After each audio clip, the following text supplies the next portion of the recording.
Halo guys, balik lagi dengan saya. Di video kali ini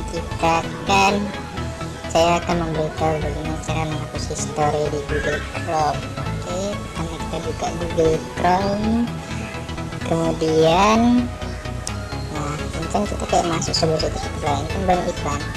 Ini jika kalian banyak kayak tab baru gini, kalian bisa klik ini tutup semua tab. Oke, cara menambahkan tab baru ini, balik lagi sini ya guys. Nah, nih ada lagi, hapus lagi, tambah lagi. Nah, balik sini. Biasanya di sini terus. Nah, ini nih yang belum lagi baiknya ada story.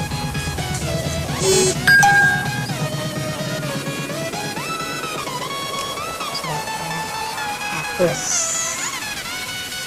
Oke. Tunggu saja sampai selesai.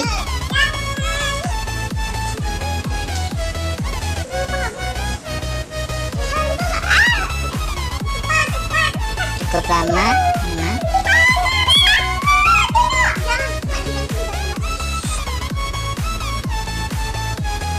ini sudah terhapus semua, tinggal kita buat baru aja ya guys ya. Gini, nah ini bandel banget apaan. Guys, itu cukup sekian dari saya. Jangan lupa like, subscribe. Goodbye, dadah.